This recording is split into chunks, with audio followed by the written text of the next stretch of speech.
Di sini saya akan menjelaskan tentang obat injeksi yaitu lansoprazol, yaitu dengan komposisi lansoprazol 30 mg. Di sini saya menggunakan beberapa sumber, yaitu adapun sumber yang pertama itu dari Farmakope Indonesia edisi ke-6 yang telah ber-ISBN. Yang mana pada buku Farmakope edisi ke-6 ini dikatakan bahwa sifat fisik dari lansoprazol itu eh, berupa serbuk putih sampai putih kecoklatan. Kemudian lansoprazol ini praktis dan tidak mudah larut dalam air, mudah larut dalam dimetilformamida dan melebur pada suhu 160 derajat disertai dengan peruraian. Kemudian dalam sumber yang kedua yaitu dari buku Drug Related Problems yang juga telah ber-ISBN dikatakan bahwa lansoprazol merupakan obat saluran cerna golongan proton pump inhibitor yang diindikasikan untuk berbagai gangguan lambung seperti peptic ulcer disease dan dispepsia serta dapat digunakan untuk pencegahan stres ulcer. Obat lansoprazol ini memiliki aksi dengan menekan sekresi lambung dengan menghambat sistem enzim hidrogen atau kalium ATP fase di sel parietal lambung yang dijadikan sebagai penghambat pompa asam lambung karena menghambat langkah akhir produksi asam. Kemudian untuk farmakokinetiknya yaitu penyerapan obat lansoprazol ini terjadi setelah butiran keluar dari lambung sekitar 80% dengan waktu paruh sekitar 1-2 jam dengan pengikatan protein sebesar 97%. Obat ini banyak di metabolisme di bagian hati, kemudian diekskresikan dalam urin ataupun feses. Sini saya memilih salah satu obat injeksi yaitu Puramen dan di dalamnya terdapat kandungan berupa fursyltiamin HCl dan juga dextrose monohidrat. Nah, di sini saya akan membahas mengenai dextrose monohidrat tersebut. Berdasarkan dari Saidi Farmakope Indonesia ini merupakan bentuk struktur dari dextrose monohidrat ini.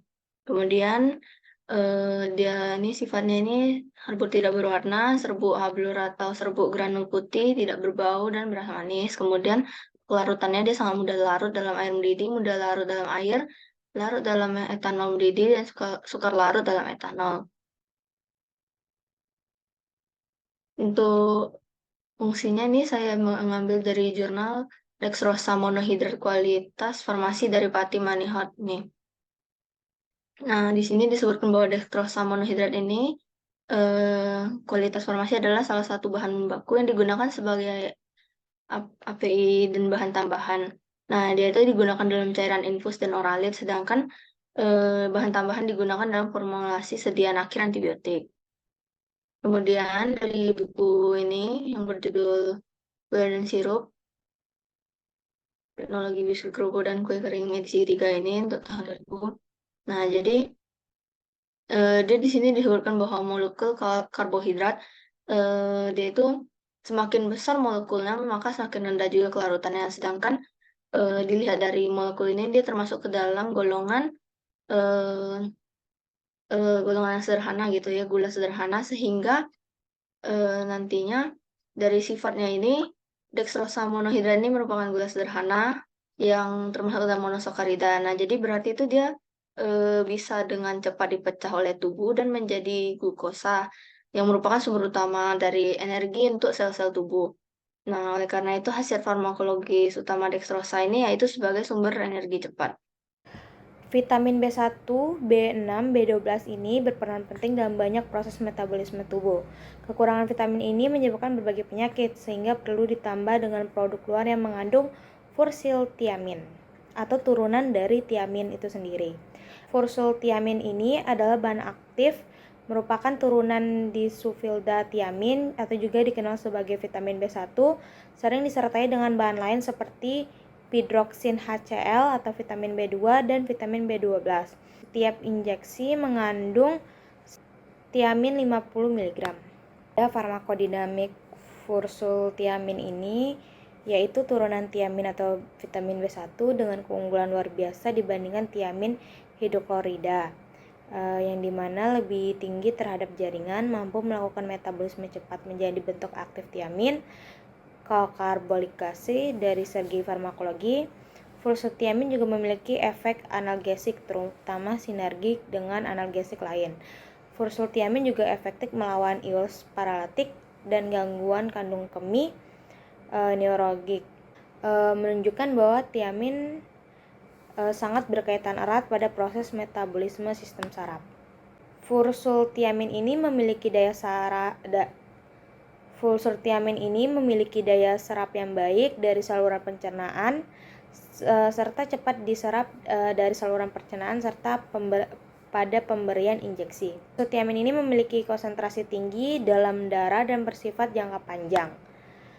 Indikasi fluoxethiamin terutama dalam pengobatan penyakit yang disebabkan oleh kekurangan vitamin B1, B6, dan B12 seperti neuralgia, polineuritis, dan anemia. Kontraindikasi dari fluoxethiamin ini adalah orang dengan riwayat hipersensitivitas terhadap komponen darah, kasus, dan tumor ganas.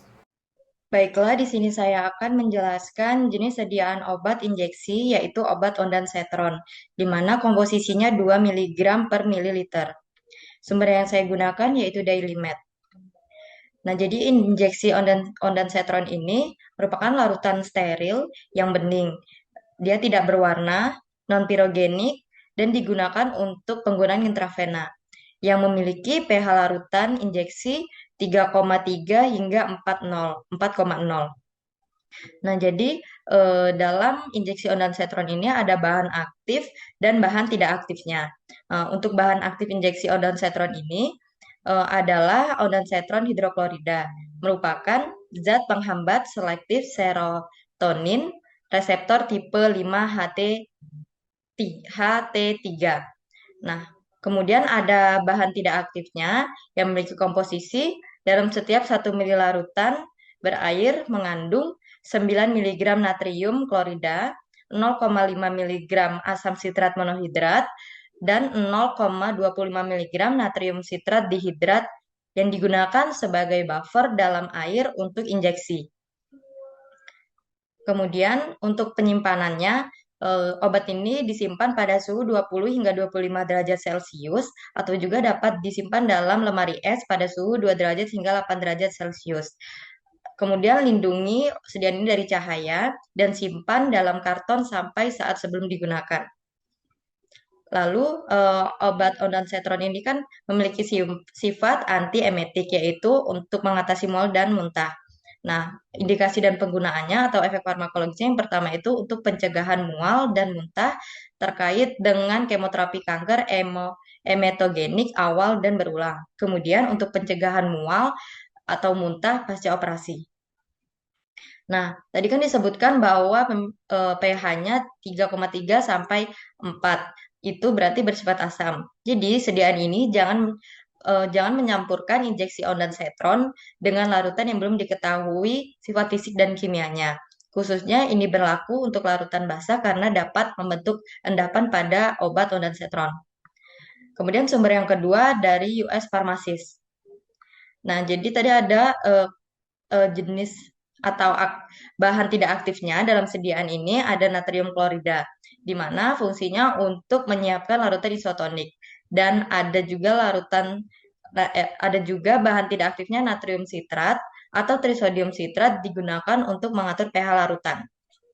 Jadi di sini saya menggunakan obat injeksi Verotam, di mana Verotam ini mengandung cefoperazone dan juga sulbactam. Nah, saya akan membahas mengenai apa itu cefoperazone. Cefoperazone ini adalah antibiotik cephalosporin spektrum luas yang digunakan untuk pengobatan infeksi bakteri di berbagai lokasi, termasuk saluran pernapasan, perut, kulit, dan saluran kelamin wanita. Nah, komposisi dari obat ini adalah perbandingan 1:1, yaitu cefoperazone 500 mg dan sulbactam 500 mg yang aman disimpan pada suhu di bawah 25 derajat Celcius. pada jurnal di PubMed menunjukkan bahwa cefoperazone adalah cefalosporin untuk suntik semisintetik generasi ketiga yang diberikan melalui suntikan intravena atau intramuskular yang efektif melawan berbagai macam infeksi yang disebabkan oleh bakteri.